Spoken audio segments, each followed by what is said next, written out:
When architect Brielle Maddox discovers hidden files linking her late husband's mysterious death to his own business partner, she's pulled into a web of lies, danger, and forbidden truth. But when a stranger from her husband's past appears, claiming to know how he really died, Brielle must decide who to trust before the same people who silenced him come for her. Love. Betrayal. A secret powerful enough to kill for. In the world of revenge theory, justice isn't found, it's taken. Rain didn't just fall that morning. It carved the air into shards of silver, stitching the river into something that looked like broken glass. It was the day we buried my sister, Lila. The kind of day that splits a life into before and after.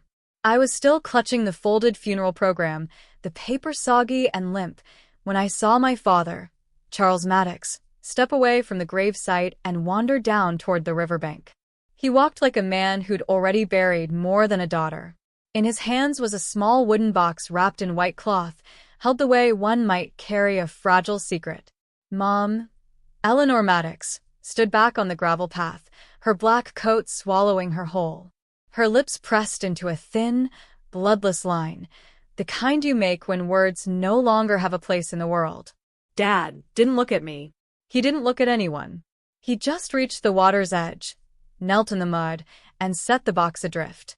The current caught it quickly, spinning it once before pulling it away. Something inside me went still. And then a sound. Faint. Fragile. Impossible. A whimper. My heart froze, then tore itself back to life. I ran. My heels slipped in the wet earth, my coat caught on a branch, but I didn't stop.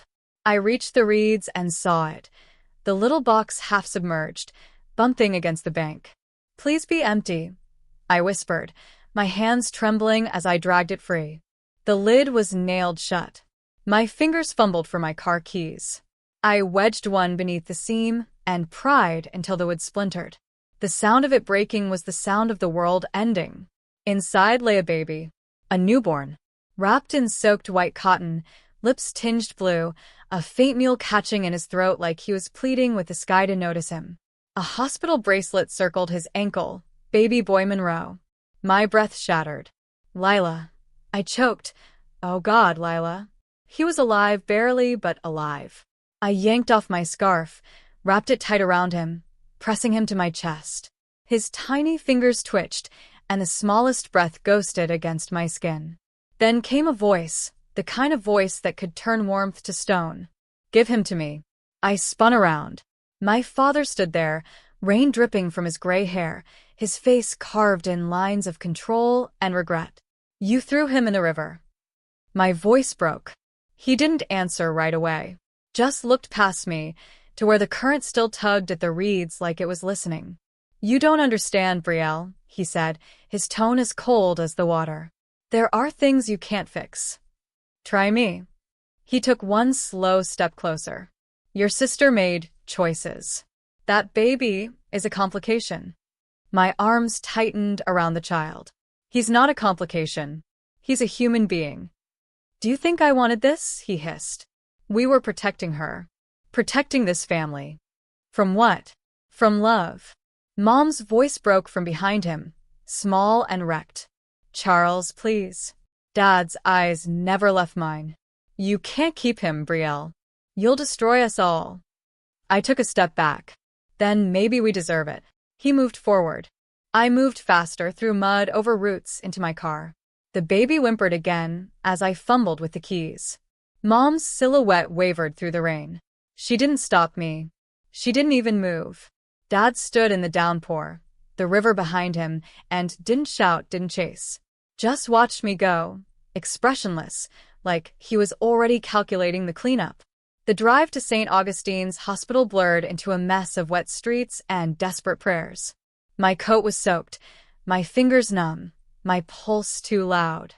When I burst through the emergency doors, the nurse at the triage desk barely had time to look up before she saw what I was holding. Oh my God, she said, rushing forward. What happened? I found him, I gasped. By the river. He's freezing. She took him from my arms with swift, practiced hands. We've got him. You did the right thing. I wanted to believe her. Minutes stretched into an hour. My coffee went cold. My hands wouldn't stop shaking. When the doctor finally returned, his face was calm, professional, but his eyes softened when he spoke. He's stable. Mild hypothermia, early distress, but he's fighting. He's strong. Of course he is, I whispered, the words trembling. He's Lila's. I told them his name was Lucas Maddox, not Monroe, not Miller. Maddox. Because whatever came next, I would not let that baby be erased. They let me hold him for a moment after. His breath warmed against my wrist, his heartbeat steadying with mine. Something rewired inside me. Something that felt like purpose and terror combined.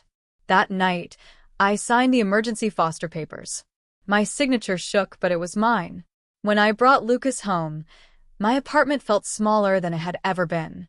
I learned the rhythm of bottle feeds, the way a cry can mean hunger or loneliness or just the need to be held. I learned that 3 hours of sleep could still hold a lifetime of meaning. And somewhere between 2 a.m. and dawn, when his tiny hand wrapped around my finger, I made a promise. He would never go back to that river. And I would never let my father decide who deserved to live loved. The first few weeks at Maddox and Rain's Architects passed in a blur. Brielle buried herself in blueprints and deadlines, convincing herself that purpose could drown out grief. Each line she drew felt like a silent prayer for stability, for something that wouldn't vanish overnight like her old life had. But every night, when the office emptied and city lights blinked outside her glass window, the silence crept in. Her husband's last voicemail still lived in her phone, untouched. She couldn't bring herself to delete it, or listen to it again. It was a ghost she carried in her pocket. Then came Monday morning when everything changed. The elevator doors slid open to reveal a stranger standing beside her boss, Evan Rains, the firm's co-founder and her late husband's former colleague. Tall, sharp-featured, and dressed in a tailored gray suit, the newcomer had the quiet confidence of someone who'd already been given too much power. "Brielle," Evan said, stepping forward with a smile that didn't reach his eyes. "Meet Adrian Cole, our new design director. He'll be working closely with you on the Morrow Tower project." Adrian extended his hand, and when their eyes met, something shifted. His gaze wasn't arrogant, it was curious, studying her as if trying to read what she wasn't saying. "Pleasure to meet you," he said, voice low and even. "Likewise," Brielle replied, her tone neutral, her grip steady. But her pulse betrayed her calm exterior. Throughout the day, Adrian proved himself unervingly capable. His revisions were precise, his ideas innovative, yet something about his presence felt off. He seemed to know more than he should, occasionally referencing her late husband's past projects or firm policies that hadn't been discussed publicly. At lunch, while the others joked around, Adrian stayed quiet, studying architectural sketches like they were coded messages. When Brielle passed by, he murmured without looking up, "Your husband was brilliant. They don't give him enough credit for what he built." Her steps faltered. "You knew Daniel?" He finally met her gaze. "Let's just say our paths crossed professionally." Something in his tone made her uneasy. That evening, long after everyone had left, Brielle stayed to review project files. The office was still, save for the hum of the air conditioning. She opened Daniel's archived blueprints and froze. Some of the revisions bore a signature that wasn't his. Adrian Cole. Her heartbeat quickened. The dates didn't align. These revisions were marked 2 months before Daniel's death, long before Adrian had officially joined the company. She leaned closer, her fingers trembling as she scrolled through the digital files.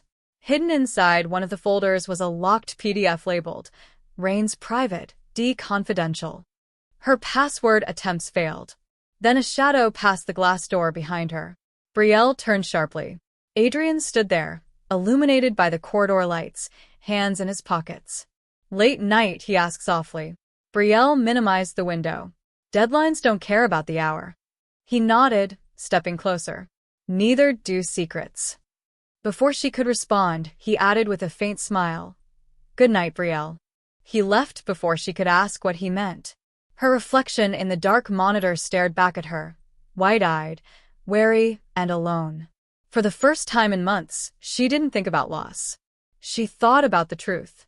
And she knew this man, this Adrian Cole, was part of it. For the rest of the week, Brielle avoided Adrian whenever she could.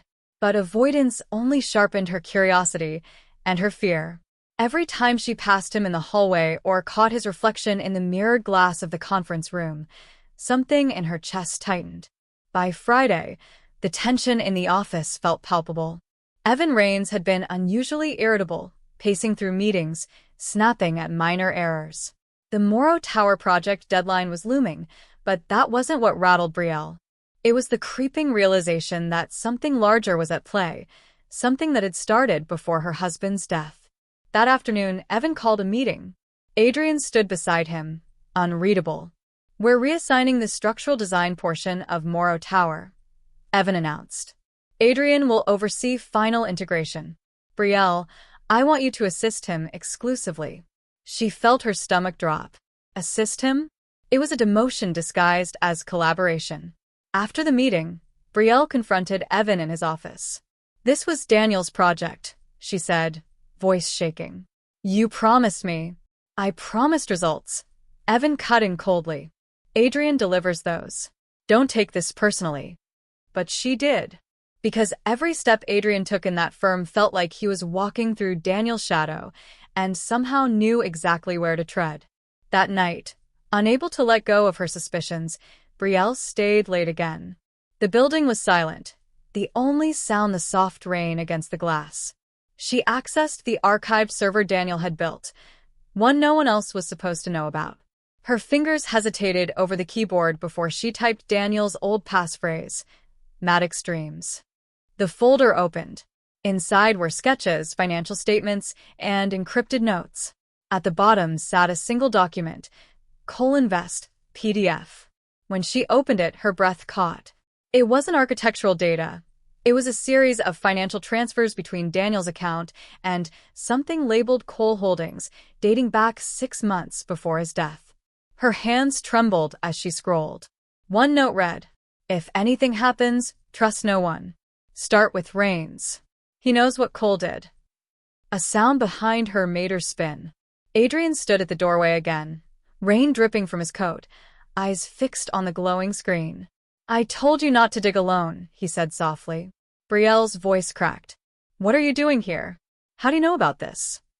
He stepped closer, his tone shifting, no longer calm but weighted. "Because I was there the night Daniel died." Her blood ran cold. "What?" Adrian looked away for a moment, jaw tightening. "It wasn't an accident, Brielle. And you're in danger of reopening it."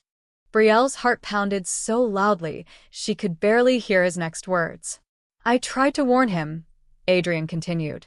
"He found something inside Rains's private accounts, a money trail from offshore investors linked to illegal construction bids. He was going to expose it." She felt her knees weaken. "And you expect me to believe you were just watching out for him?" Adrian's eyes met hers, dark, conflicted. "I was sent to stop him, but I didn't." A long silence filled the room. Then, softly, "You were the reason he stopped running that night, Brielle. He turned back for you." Her breath caught. Tears stung her eyes, but confusion overpowered grief. "You were part of it." "I was," he said, voice breaking. "And now they're watching you." He handed her a small flash drive. "This will explain everything. Don't open it here. And don't trust Evan." He turned to leave, but she grabbed his arm. "Why tell me now?" "Because I couldn't save him," Adrian whispered. "But maybe I can save you." He walked out, leaving her trembling under the hum of the flickering lights, staring at the flash drive in her palm, the key to everything Daniel died protecting. Brielle didn't sleep that night. Adrian's words replayed in her head. "I was sent to stop him." The flash drive sat on her desk like a ticking bomb. By dawn, exhaustion had turned to resolve. She slipped the flash drive into her laptop, shut the blinds, and waited as the files loaded. What appeared wasn't just evidence, it was a confession. A video. Adrian's voice. The timestamp read 3 months before Daniel's death. "My name is Adrian Cole. I was hired under Rains Construction to oversee acquisition mergers and internal compliance. What I found instead was fraud, millions laundered through ghost firms tied to Morrow Tower's bidding contracts.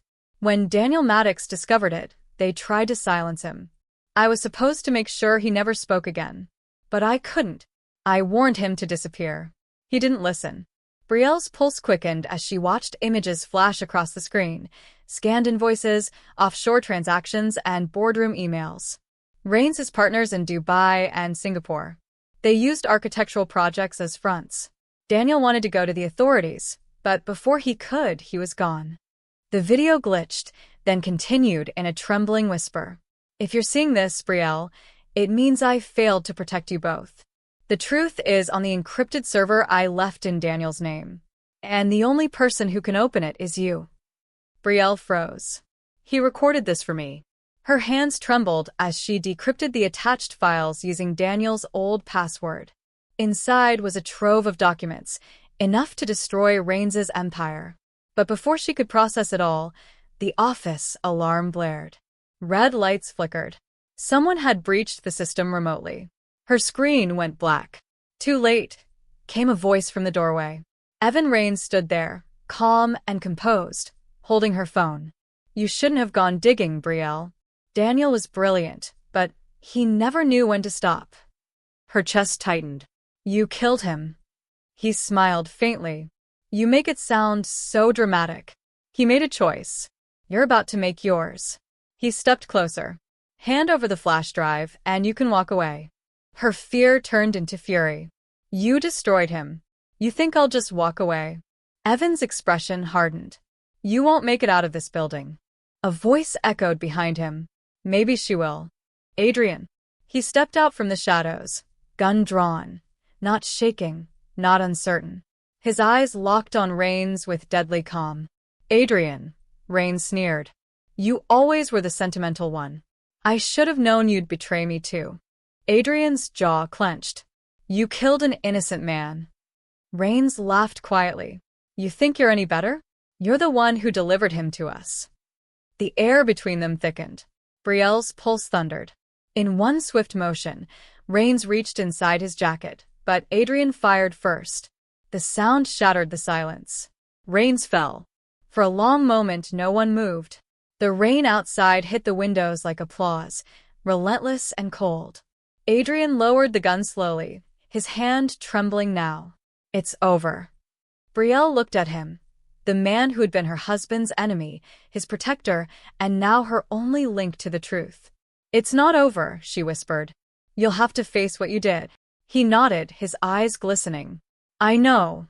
She stepped closer, tears spilling freely now. Why didn't you tell me from the beginning? Adrian's voice broke. Because I didn't deserve to. Police sirens wailed faintly in the distance. She knew he had called them to turn himself in. As the flashing lights grew nearer, Adrian looked at her one last time. Daniel was right about you. You're stronger than you think. She wanted to speak, to forgive him, or maybe to hate him, but the words wouldn't come. They took him away before dawn. Days later, Brielle walked into the empty office with a flash drive in her hand. Investigators had sealed the firm, but she wasn't there for closure. She was there to finish what Daniel started.